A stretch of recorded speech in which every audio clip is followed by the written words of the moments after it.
আজকের গুরুত্বপূর্ণ আঞ্চলিক সংবাদে সবাইকে জানাই স্বাগতম। আজ হলো 14 আগস্ট, বৃহস্পতিবার। আজকের সকালের বিশেষ বিশেষ খবর হলো 2005 সালের পরের ভোটারদের নাগরিকত্ব পরীক্ষা যাচাই, মা বাবার নথিও।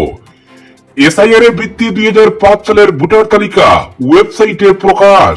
এ ব্যাপারে বিস্তারিত থাকবে প্রতিবেদনে। শ্রীভূমিতে কংগ্রেসে ভিড়লেন বজরং দলের 20 জন কর্মকর্তা। সড়ক সংস্কারের জন্য ইটখোলা গনিয়ালা সড়কে যান চলাচল বন্ধ। আমসুর ভাঙ্গা আঞ্চলিক কমিটি গঠন। ইসামিল চা বাগানে অবৈধ মদের আস্তানায় হানা। বাঙালি নিগ্রহ, বরাকের 3 জেলা সদরে প্রতিবাদ অবস্থান বরাক বঙ্গের। বিএলএর নাম চায় কমিশন। ভোট চুরি রোধে প্রশিক্ষণ কংগ্রেসের। 24 থেকে 30 আগস্ট জেলায় জেলায় প্রশিক্ষণ। ক্যান্সার চিকিৎসায় বর্ধিত ফি নিয়ে শঙ্কার কিছু নেই, বললেন মুখ্যমন্ত্রী হিমন্ত। আয়ুষ্মান প্রকল্পের সব খরচ যোগাবে সরকার। এবং সর্বশেষ খবরটি হলো, ফের বৃষ্টির জলে ভাসল গুয়াহাটি, জারি সতর্কতা। এবারে শুনুন বিস্তারিত খবর। নির্বাচন কমিশনের চূড়ান্ত নির্দেশনা আসেনি এখনো, কিন্তু 2005 সালের ভোটার তালিকাকে ভিত্তি করে আসামে ভোটার তালিকার বিশেষ নিবিড় সংশোধনের জন্য পুরোপুরি প্রস্তুত রাজ্য নির্বাচন দপ্তর। ফলে 2005 সালের ভোটার তালিকায় যাদের নাম রয়েছে তাদের তেমন সমস্যা নেই, কিন্তু 2005 সালের পর যাদের নাম উঠেছে তালিকায়, ঘুরপথে তাদের নাগরিকত্বই পরীক্ষা করবে কমিশন। প্রপত্রের সঙ্গে জন্মের প্রমাণপত্র দাখিল করতে হবে। প্রয়োজন পড়বে মা বাবার প্রমাণপত্র দাখিলেরও। ভোটার তালিকার নিবিড় সংশোধনের লক্ষ্যে রাজ্যের মুখ্য নির্বাচন অফিসারের ওয়েবসাইটে প্রকাশ করা হয়েছে 2005 সালের ভোটার তালিকা। 2005 সালে শেষবার আসামে ভোটার তালিকার নিবিড় সংশোধন কিংবা স্পেশাল ইন্টেন্সিভ রিভিশন হয়েছিল। তাই নিয়ম মেনে 2025 সালে নিবিড় সংশোধনের ভিত্তি হবে 2005 সালের ভোটার তালিকা। ফলে সেই ভোটার তালিকার বহুল প্রচারের ব্যবস্থা করেছে কমিশন। 2005 সালে যখন ভোটার তালিকার নিবিড় সংশোধন করা হয়েছিল তখন রাজ্যে ভোটারের সংখ্যা ছিল 1.73 কোটি, কিন্তু 2025 সালের জানুয়ারিতে প্রকাশিত সংশোধিত ভোটার তালিকা অনুযায়ী রাজ্যে মোট ভোটারের সংখ্যা বেড়ে হয়েছে 2.48 কোটি। তাই ভোটার তালিকার নিবিড় সংশোধনের মাধ্যমে 2.48 কোটি ভোটারের নথিপত্র ফের খতিয়ে দেখবে নির্বাচন কমিশন। প্রপত্রের সঙ্গে জমা দিতে হবে নথিপত্র। রাজ্য নির্বাচন দপ্তর সূত্রে বলা হয়েছে, ভোটার তালিকা থেকে মৃত ব্যক্তিদের নাম বাদ দেওয়া এবং 2 ভোট কেন্দ্রে নাম থাকা ভোটারদের নাম কর্তনের লক্ষ্যে ভোটার তালিকার নিবিড় সংশোধন কিংবা এসআইআর করা হবে। কিন্তু বিহারে যেভাবে ভোটারদের ঠিকানা মেলানো হয়েছে সেটা আসামেও হতে পারে। বিহারে ঠিকানায় গিয়ে খুঁজে পাওয়া যায়নি 34 লক্ষের বেশি ভোটারকে, ফলে খসড়ায় অন্তর্ভুক্ত হয়নি তাদের নাম। আসামেরও বহু লোক দেশের বিভিন্ন রাজ্যে কর্মরত রয়েছেন, ফলে ঠিকানা খুঁজে না পেলে তাদের নামও বাদ পড়ার আশঙ্কা রয়েছে। নির্বাচন কমিশন এখনো আসামে ভোটার তালিকার নিবিড় সংশোধনের বিজ্ঞপ্তি জারি করেনি। তাই এনুমারেশন ফর্ম বা প্রপত্রের সঙ্গে কি কি নথিপত্র দাখিল করতে হবে ভোটারদের সেটা স্পষ্ট হয়নি। কিন্তু বিহার মডেলে আসামেও নিবিড় সংশোধন হলে ভোটারদের নাগরিকত্বের প্রমাণ দাখিল করতে হবে। বিহারে 1987 সালের পর 1 জুনের আগে কেন্দ্র রাজ্য সরকারের জারি করা 11টি নথি নির্দিষ্ট করে দিয়েছে কমিশন। সেই অনুযায়ী 1987 সালের 1 জুলাই থেকে 2003 সালের 4 ডিসেম্বরের মধ্যে জন্ম নেওয়াদের মা বাবার মধ্যে একজনের ভারতীয় হওয়ার প্রমাণপত্র দাখিল করতে হবে প্রপত্রের সঙ্গে। কিন্তু 2003 সালের 4 ডিসেম্বরের পর জন্ম হওয়া ভোটারদের মা বাবা দুজনের ভারতীয় হওয়ার নথিপত্র দাখিল করতে হবে। 1955 সালের নাগরিকত্ব আইন অনুযায়ী ভোটার তালিকার নিবিড় সংশোধনের সেই ব্যবস্থা কার্যকরী করেছে নির্বাচন কমিশন। আসামে যেহেতু 2005 সালের ভোটার তালিকার ভিত্তিতে নিবিড় সংশোধন হবে, তাই 2005 সালের পর যাদের নাম উঠেছে ভোটার তালিকায় প্রপত্রের সঙ্গে মা বাবা ভারতের নাগরিক হওয়ার প্রমাণপত্র দাখিলের প্রয়োজন পড়বে। এর জন্য বেশ কিছু নথিপত্র নির্দিষ্ট করে দেবে নির্বাচন কমিশন। বিএলওরা ঘরে ঘরে গিয়ে এনুমারেশন ফর্ম বিতরণ করে ভোটারের নাম, বয়স, বাসস্থান ইত্যাদির তথ্য সংগ্রহের সঙ্গে নাগরিকত্বের প্রমাণও সংগ্রহ করবেন। পরবর্তী খবরটি হলো সড়ক সংস্কারের জন্য ইটখোলা গনিয়ালা সড়কে যান চলাচল বন্ধ। পরিকাঠামো উন্নয়ন কাজের স্বার্থে ইটখোলা তেমাতা মোড় থেকে ঘনিয়ালা পর্যন্ত সড়কে সব ধরনের যান চলাচল আজ থেকে পরবর্তী নির্দেশ না দেওয়া পর্যন্ত বন্ধ থাকবে বলে জানিয়েছে লোক নির্মাণ বিভাগ। শিলচর ও উদয়বন টেরিটোরিয়াল রোড ডিভিশনের নির্বাহী বাস্তুকার অনিরুদ্ধ নাগ এক সরকারি বিজ্ঞপ্তির মাধ্যমে এই তথ্য জানিয়েছেন। শিলচর ডেভেলপমেন্ট কমপ্লেক্স সংলগ্ন এলাকায় 2x2 বক্স সেল কালভার্ট নির্মাণের জন্য এই সিদ্ধান্ত গৃহীত হয়েছে। যানজট এড়াতে এবং যাত্রীদের সুবিধার্থে প্রশাসন জানিয়েছে এই সময় ইটখোলা মালুগ্রাম সড়কটি বিকল্প পথ হিসেবে ব্যবহার করা যাবে। গাড়ি চালক ও পথচারীদের যাতায়াতের আগে পরিকল্পনা করার অনুরোধ জানানো হয়েছে। লোক নির্মাণ সড়ক কর্তৃপক্ষ সাধারণ মানুষের সহযোগিতা কামনা করে জানিয়েছে কাজ সম্পূর্ণ হলে নতুন কালভার্ট সড়ক সংযোগ উন্নত করার পাশাপাশি বৃষ্টির জল নিষ্কাশন ব্যবস্থাকেও কার্যকরভাবে শক্তিশালী করবে। পরবর্তী খবরটি হলো সারা আসাম সংখ্যালঘু ছাত্র ইউনিয়নের করিমগঞ্জ জেলার অধীনস্থ ভাঙ্গা আঞ্চলিক কমিটির গঠন উপলক্ষে এক সাধারণ সভা অনুষ্ঠিত হয়। মাহমুদ হোসেন তাফাদারের পৌরোহিত্যে সভায় দীর্ঘ আলোচনা শেষে সভাপতি ইমদাদুর রহমান মুন্না এবং সাধারণ সম্পাদক সাজিম হোসেন ও বাহারুল ইসলামকে নিযুক্ত করে 21 সদস্য বিশিষ্ট একটি কমিটি গঠন করা হয়।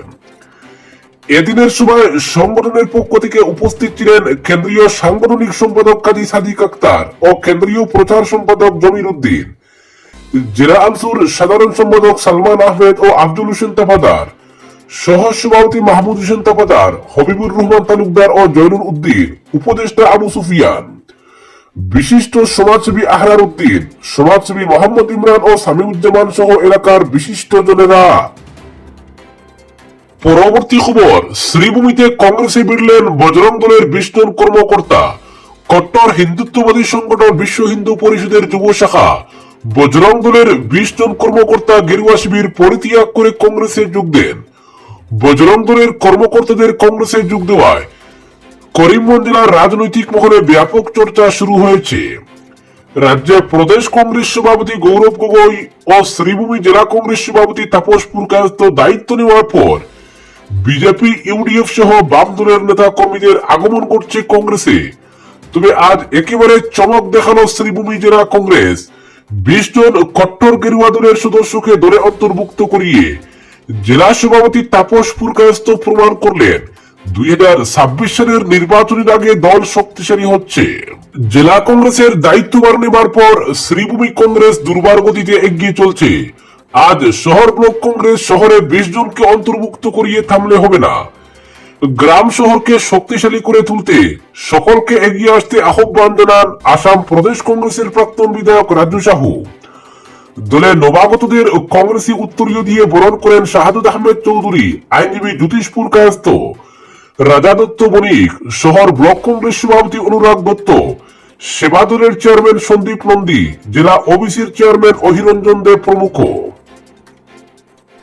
পরবর্তী খবরটি হলো ক্যান্সার চিকিৎসায় বর্ধিত ফি নিয়ে শঙ্কার কিছু নেই বললেন মুখ্যমন্ত্রী। আয়ুষ্মান প্রকল্পে সব খরচ যোগাবে সরকার। রাজ্য ক্যান্সার হাসপাতালে চিকিৎসার ফি বাড়ানো হয়েছে। এই খবর প্রকাশিত হওয়ার পর থেকে চারিদিকে হাহাকার পড়ে যায়। পরিস্থিতির গুরুত্ব বুঝে মাঠে নেমেছেন খুদ রাজ্যের মুখ্যমন্ত্রী ডক্টর হিমন্ত বিশ্ব শর্মা। তিনি সবাইকে আশ্বস্ত করে জানিয়েছেন বর্ধিত মূল্য রোগীদের উপর কোনো প্রভাব ফেলবে না। চালু থাকা স্বাস্থ্য প্রকল্পগুলির মাধ্যমে খরচ যোগাবে রাজ্য সরকার। মুখ্যমন্ত্রীর মতে পুরো বিতর্কই ঘটেছে ভুল বুঝাবুঝির ফলে। মুখ্যমন্ত্রী বলেন কিছুটা ভুল বুঝাবুঝি হয়েছে। আয়ুষ্মান প্রকল্পের মাধ্যমে খরচ দিবে রাজ্য সরকার। রোগীদের অতিরিক্ত খরচ করতে হবে না, এমনকি জেনারেল বেডের দাম বাড়লেও রোগীকে অতিরিক্ত খরচ দিতে হবে না। রোগী ভর্তি হওয়ার সময় অগ্রিম হিসেবে 10,000 টাকা দিতে হবে বলে যে সিদ্ধান্ত নেওয়া হয়েছিল সেটা ঠিক নয়। এ নিয়ে আলোচনা হবে। বুধবার কুকরাঝারে অনুষ্ঠিত এক সাংবাদিক সম্মেলনে এই ইস্যুতে মুখ্যমন্ত্রী বলেন এটা ছিল ভুল সিদ্ধান্ত। আমরা এই সিদ্ধান্ত প্রত্যাহার করে নিয়েছি। আমরা নতুন রেট রিভার্স করেছি। দিল্লি থেকে তহবিল এসেছে, ক্যান্সার রোগীদের সাহায্যার্থে এই তহবিল কাজে লাগানো হবে। আমরা এ নিয়ে আজকের ক্যাবিনেট বৈঠকেও আলোচনা করেছি। মাসুল বৃদ্ধির বিষয়টিতে ভুল বুঝাবুঝি হয়েছে। ক্যান্সার হাসপাতালে চিকিৎসার জন্য সাধারণ জনগণকে বাড়তি মাসুল দিতে হবে না, এটা আয়ুষ্মান ভারত এবং আয়ুষ্মান অসম কার্ড থেকে নেওয়া হবে। তিনি জানান, ক্যান্সার হাসপাতালে জেনারেল বেডের দাম বৃদ্ধির কথা বলা হয়েছে, কিন্তু রোগীদের টাকা দিতে লাগবে না। কার্ডের জন্য এই টাকা দিল্লি দেবে। রোগী ভর্তির সময় 10,000 টাকা অ্যাডভান্স দেওয়াটা ভুল হয়েছে। এই সিদ্ধান্ত বাতিল করতে বলা হয়েছে বলে জানান মুখ্যমন্ত্রী। গুয়াহাটিতে অবস্থিত স্টেট ক্যান্সার হাসপাতালে চিকিৎসা সেবার মাসুল বৃদ্ধি নিয়ে সংশ্লিষ্ট জনগণের মধ্যে ব্যাপক প্রতিক্রিয়া দেখা দেওয়ার পর এ নিয়ে সাফাই দেন মুখ্যমন্ত্রী হিমন্ত। এর আগে দিনের শুরুতে আসাম ক্যান্সার কেয়ার ফাউন্ডেশনের চিফ অপারেটিং অফিসার জেপি প্রসাদ বলেন, সরকারি গাইডলাইন মেনে সামান্য রেট পরিবর্তন করা হয়েছে। রেজিস্ট্রেশন ফি মাত্র 10 টাকা বাড়ানো হয়েছে। 1 মাসের কনসালটেশন ফি করা হয়েছে 100 টাকা। যদি কেউ শুধুমাত্র ডায়াগনোসিসের জন্য আসেন, এমআরআই করানো যাবে 10 টাকার বিনিময়ে। কেন্দ্রীয় সরকারের গাইডলাইন অনুযায়ী শুধুমাত্র কনসালটেশন ফি হচ্ছে 350 টাকা। এই টাকা দিয়ে মাত্র 15 দিন কনসালটেশন করা যাবে। মাল্টি ড্রাগ সাইকেল কেমোথেরাপির খরচ 2800 টাকা। সিঙ্গল ড্রাগের ক্ষেত্রে এর পরিমাণ 2300 টাকা। বেড এবং আইসিইউ চার্জে কোনো পরিবর্তন হয়নি। পরবর্তী খবর, বিএলওর নাম চায় কমিশন। ভোট চুরি রোধে প্রশিক্ষণ কংগ্রেসের। 24 থেকে 30 আগস্ট জেলায় জেলায় প্রশিক্ষণ। ভোটার তালিকার বিশেষ নিবিড় সংশোধনের জন্য রাজনৈতিক দলগুলির কাছ থেকে বিএলএ বা বুথ লেভেল এজেন্টদের নাম চায় নির্বাচন কমিশন। তাই বিএলএদের প্রশিক্ষণ শুরু করেছে কংগ্রেস। প্রদেশ সভাপতি গৌরব গগৈ জানান, ভোট চুরি রোধে বিএলএদের প্রশিক্ষণ দেওয়া হবে। 24 আগস্ট থেকে 6 দিন ধরে জেলায় জেলায় চলবে প্রশিক্ষণ। এরপর 31 আগস্ট ডিব্রুগড়ে অনুষ্ঠিত হবে বুট চোর গদিচার নামে বিশাল কর্মসূচি। আসামে এসআইআর কিংবা ভোটার তালিকার নিবিড় সংশোধন নিয়ে এখনো আনুষ্ঠানিক বিজ্ঞপ্তি জারি করেনি নির্বাচন কমিশন। তবে সেপ্টেম্বরের গোড়ায় নিবিড় সংশোধনের কাজ শুরু হওয়ার সম্ভাবনা রয়েছে বলা হচ্ছে রাজ্য নির্বাচন দপ্তর সূত্রে। তাই এর আগেই রাজ্যের প্রতিটি স্বীকৃত রাজনৈতিক দলকে বুথ লেভেল এজেন্ট বা বিএলএদের নাম দাখিল করতে হবে কমিশনকে। সম্ভবত আগামী 31 আগস্টের মধ্যেই কমিশনের কাছে বিএলএদের তালিকা দাখিল করতে হবে রাজনৈতিক দলগুলিকে। সেই অনুযায়ী প্রস্তুতি শুরু করে দিয়েছে প্রদেশ কংগ্রেস। আসামে একমাত্র কংগ্রেসেরই বুথ পর্যায়ে এজেন্ট রয়েছে প্রায় সব বুথে। তাই সর্বাধিক বিএলএর নাম দেবে কংগ্রেসই। দলীয় সূত্রে খবর, জেলা ভিত্তিক মোট 28,800 বুথ লেভেল এজেন্টের নাম কমিশনকে দাখিল করবে কংগ্রেস। বিভিন্ন রাজনৈতিক দলের বুথ পর্যায়ের এজেন্টরা নির্বাচন কমিশনের বিএলওদের সঙ্গে ঘরে ঘরে গিয়ে ভোটার তালিকার নিবিড় সংশোধনে সহায়তা করবেন। রাজনৈতিক দলের বিএলএদের পরিচয়পত্র প্রদান করা হবে কমিশনের পক্ষ থেকে। তবে ভোট চুরি রোধে বিএলএদের প্রশিক্ষণের ব্যবস্থাও করছে কংগ্রেস। প্রদেশ কংগ্রেস সভাপতি গৌরব গগৈ বলেন, ভোট চুরি রোধ করতে বিশেষ কর্মসূচি হাতে নিয়েছি আমরা। কত ভুয়ো ভোটারের নাম রয়েছে তালিকায় তা খতিয়ে দেখা হবে। যদি বিরোধী হিসেবে প্রতিটি বুথে বুথ লেভেল এজেন্ট দিতে চায়, তাহলে একমাত্র কংগ্রেসই সেটা পারবে। কারণ রাজ্যের প্রতিটি বুথে এজেন্ট রয়েছে কংগ্রেসের। তাই ভোটার তালিকা কিভাবে শুদ্ধ করতে হয় তা নিয়ে 30,000 বুথের এজেন্টদের প্রশিক্ষণ দেওয়া হবে। তিনি জানান, আগামী 24 আগস্ট থেকে জেলা ভিত্তিক প্রশিক্ষণ শুরু হবে বুথ লেভেল এজেন্টদের। 30 আগস্ট অবধি চলবে প্রশিক্ষণ। দলের প্রতিটি বুথের এজেন্টদের ডেকে এনে প্রশিক্ষণ দেওয়া হবে। ভোট চুরি যাতে না হয় সে নিয়ে প্রশিক্ষণ দেওয়া হবে প্রত্যেক জেলায়। এছাড়া এআইসিসি আমাদের ভোট চোর গদিচার কর্মসূচি হাতে নেওয়ার নির্দেশ দিয়েছে। সেই অনুযায়ী 31 আগস্ট ডিব্রুগড়ে অনুষ্ঠিত হবে ভোট চোর গদিচার নামে কংগ্রেসের বিশাল কর্মী সভা। আজকের বিশেষ সংবাদ এখানেই সমাপ্ত।